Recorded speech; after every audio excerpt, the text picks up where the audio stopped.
Salut! Aujourd'hui, je te donne mes 5 étapes de démarrage d'une entreprise. C'est des étapes simples, vraies, qui sont venues avec mes propres expériences à moi. Donc, je connais pas la vérité absolue, mais je vais vous donner des conseils, ça c'est sûr et certain. Étape numéro 1. C'est quoi ton entreprise? C'est quoi que tu veux partir? Tu dis, moi je veux partir une entreprise depuis que je suis jeune, moi je me dis ça, mais je savais pas encore qu'est-ce que je voulais quand j'étais jeune, c'est sûr et certain. Mais toi, tu veux quoi? T'es photographe, tu veux partir une compagnie de photographie, tu veux vendre des formations pour des photographes, tu veux partir un livre, tu veux vendre des trucs, tu veux faire n'importe quoi, mais c'est quoi que toi tu veux faire comme entreprise? Fait que ton objectif premier, c'est vraiment de déterminer ton but d'entreprise. Et elle est aussi en fonction de tes passions, donc c'est quoi que toi t'aimes faire, c'est quoi que tu veux faire. Ça va être quoi ta mission d'entreprise? Aider les gens, vendre un certain produit. T'es ostéopathe, tu veux faire du bien au corps des gens, tu veux aider leurs problèmes. C'est quoi ta mission d'entreprise? Ça va être quoi ton entreprise? Et ça va être quoi ta mission d'entreprise? Un coup que tu as choisi ton idée qui te plaît, tu peux aller regarder par la suite. Est-ce que ça se fait déjà? Est-ce que tu vas avoir de la concurrence? Est-ce qu'il y en a dans ta région? Tout ce qui englobe, toute entreprise qui englobe le même domaine que toi tu veux faire. Tu veux partir ton entreprise tout seul, est-ce que tu veux avoir des associés, des partners? Tout ça, ça reste dans l'étape numéro 1. Numéro 2. Un coup que tu as ta base, qu'est-ce que tu vas faire comme entreprise? Il te faut, bien sûr, ton nom d'entreprise. Alors, ton nom d'entreprise, c'est vraiment pas ton nom personnel. Au contraire, ça te prend un autre nom.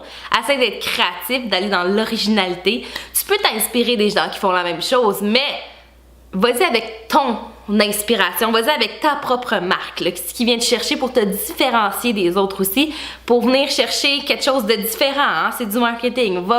Sors de ta zone de confort, là, puis va quelque chose, il te faut un nom qui punch. Un coup que tu as ton nom, en fait, tu brainstorm, tu mets une liste de papier avec plein d'idées de noms. Qu'est-ce que tu veux, qu'est-ce que tu veux pas. En fait, c'est difficile de trouver son nom d'entreprise, hein?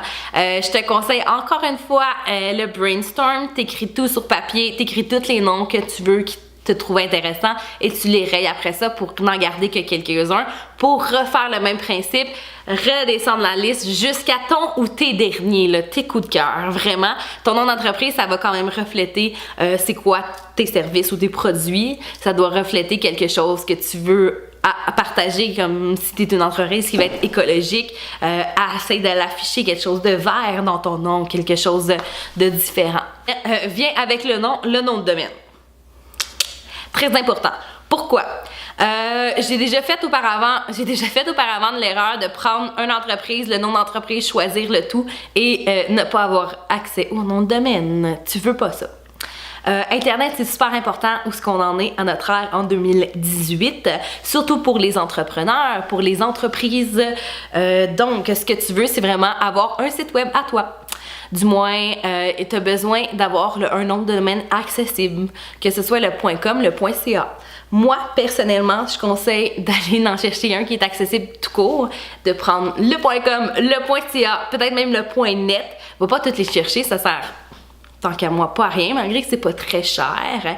Si tes coûts te le permettent, va t'en chercher le plus possible, mais va au moins te chercher le .com, .ca, ça va être super important. S'il n'est pas disponible, peut-être changer de nom d'entreprise, c'est là que ta liste qui est rayée devient importante. Genre, est-ce que je veux celui-là, je veux lui ou je veux lui? Quel nom de domaine qui est disponible? Quand on parle de nom de domaine, moi je suis vraiment vendue à GoDaddy. C'est vraiment pas une pub pour eux. Ça serait cool! C'est quelque chose de pas très dispendieux, un nom de domaine, c'est environ une cinquantaine de dollars annuellement. Mais ça te le prend. Étape numéro 3. Des entreprises du Québec sont là vraiment pour toutes les entreprises du Québec, ça le dit, tu sais, ça le dit dans le nom. C'est vraiment tout ce qui est dans la légalité de la chose. Donc, ça prend environ... C'est environ une cinquantaine de dollars. Ça peut prendre un peu plus de temps, mais tu peux même le faire en ligne. Je te mets le lien en bas. Étape numéro 2 et 3, ils peuvent vraiment y aller conjoints parce que ça sert à rien non plus que tu ailles chercher puis tu ailles payer tes noms de domaine. Si ton nom n'est pas approuvé, tu vas encore gaspiller de l'argent pour rien. Attends de savoir si ton nom est approuvé. Ça prend pas 2 jours, je vous le dis, c'est le gouvernement du Québec. Ça prend quelques temps, mais au moins tu vas avoir ton nom, tu vas avoir le petit certificat de genre on est correct, j'ai mon numéro, c'est un numéro, hein, j'ai mon numéro d'entreprise, j'ai mon nom d'entreprise, j'y vais, je peux aller chercher mon nom de domaine. Sinon, ce que vous pouvez faire qui est très intéressant aussi, c'est vous enregistrer comme un numéro d'entreprise. Donc vous avez un numéro et vous pouvez rajouter des noms par la suite dans le registre. Donc vous pouvez aller chercher dans ce cas-là votre nom de domaine d'avance. Vous pouvez faire le processus après pour savoir la sélection du nom et savoir s'il est approuvé ou non. Ah! Quand tu t'enregistres au registre des entreprises du Québec, ce qui est intéressant à savoir, ce qui est très important en fait, c'est quel type d'entreprise que tu veux aussi. Est-ce que tu vas être une entreprise incorporée? Est-ce que tu vas être travailleur autonome? Est-ce que tu vas être une entreprise incorporée? Est-ce que tu vas avoir des associés? On est allé en voir en haut, mais ça va être important parce que tu as besoin de le noter dans ton registre. Numéro 4, ton plan d'affaires. Je vois déjà, là, t'es un peu vert, t'as pas envie. Si t'as pas envie de faire ton plan d'affaires, va pas te lancer en affaires, ça sert à rien. Si t'as pas envie de mettre du temps dans ta propre entreprise avant même de starter, oublie ça là. Une entreprise, quand tu vas être un vrai entrepreneur, ça prend du temps, ça te demande du temps puis tu comptes pas nécessairement ton temps. Parce que t'as tellement une passion de vouloir faire ça que tu t'investis à 100%. Fait que si t'es déjà là à te faire « Ouf, je suis pas sûre », oublie ça. Je te le dis, l'entrepreneuriat, c'est pas pour tout le monde non plus, mais c'est peut-être pour toi. Plan d'affaires, je pourrais faire une autre vidéo complète aussi. En fait, sur chaque étape, je pense que je pourrais m'étaler puis faire une vidéo complète. Mais je vous mets en lien quelques plans d'affaires ou quelques liens qui pourraient être intéressants si tu veux télécharger puis remplir ton propre plan d'affaires. Pour en venir à la 5e étape, le financement, tu as besoin d'argent. Tu peux pas partir une compagnie avec en vidant ton petit cochon. Non, malheureusement. Une compagnie, ça va te prendre de l'argent, que ce soit même pour ton logo de départ, que ce soit pour l'enregistrement qu'on a parlé d'une $50, pour tes noms de domaine, que ce soit aussi pour ton matériel. Tu veux-tu des produits à vendre? As-tu besoin d'un équipement? As-tu besoin de quoi que ce soit? Ça te prend un financement.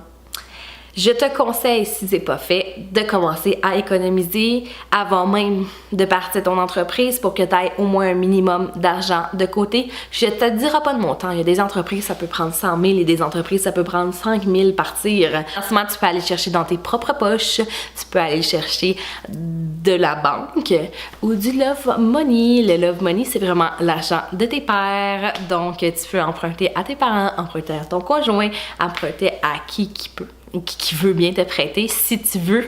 Sinon, pour les banques, ça peut être très difficile, le côté financement, pour de vrai aller chercher de l'argent, surtout quand tu arrives avec aucun chiffre devant. Tu startes une entreprise. Fait que ça, c'est ce que je trouve vraiment plate. Je sais pas si c'est comme ça ailleurs, au Québec, aux États-Unis ou ailleurs, mais je sais qu'au Québec, c'est super difficile. De un, il faut que tu aies souvent des actifs toi-même, si t'as pas de maison, si t'as pas... parce que même les véhicules, ça compte pas tant. Là. Si t'as pas de maison, si t'as pas d'actifs en tant que tel, ça va être bien difficile. Par contre, moi, personnellement, avec mes expériences, j'ai eu une très bonne expérience avec la banque Scotia, qui est un prêt de démarrage d'entreprise qui est environ un 25 000 que tu peux répartir sur une marge ou sur une carte de crédit. Tu as besoin, comme je te dis, d'avoir certains actifs parce que la banque elle a besoin d'une certaine sécurité quand elle va te prêter cet argent-là. Ben, ça peut être une option très cool pour starter. Mais va voir tes banques. Prends-en des rendez-vous, prends-en, va voir toutes les banques qu'il te faut. Tu sais, on est souvent attaché à une banque ici, là, mais genre, toutes les banques offrent des services différents, des produits ou même des frais différents. Fait qu'un coup que tu as ton plan d'affaires, puis c'est pas pour rien que c'est dans l'étape avant, parce que tu peux pas aller voir les banques sans plan d'affaires puis dire « Hey, moi, je veux juste 10 000 ». Non, surtout pas si c'est pour une entreprise. T'emmènes ton plan d'affaires, tu dis « Regarde, ça, c'est mes chiffres, ça, c'est ce que je veux, ça, c'est ce que je vais faire ». T'as déjà plus de chances d'aller en chercher du financement. J'espère que cette vidéo-là t'a appris, j'espère que cette vidéo-là t'a renseigné un peu et t'as surtout le goût de starter ta propre entreprise. Toi, t'es-tu en affaires? Écris-moi ça. Si t'as envie que j'élabore une étape plus qu'une autre, étape numéro 1, 5, le financement et tout, en barre d'infos ici en bas, ça va me faire un plaisir de vous guider et de vous suivre dans votre démarrage d'entreprise. Ça va me faire le plaisir de vous guider le plus possible avec mes propres connaissances en tant que vraie personne de 28 ans qui a sa propre entreprise ou qui a même essayé d'avoir différentes entreprises. Et je te dis à bientôt. Bonne chance. Lâche pas.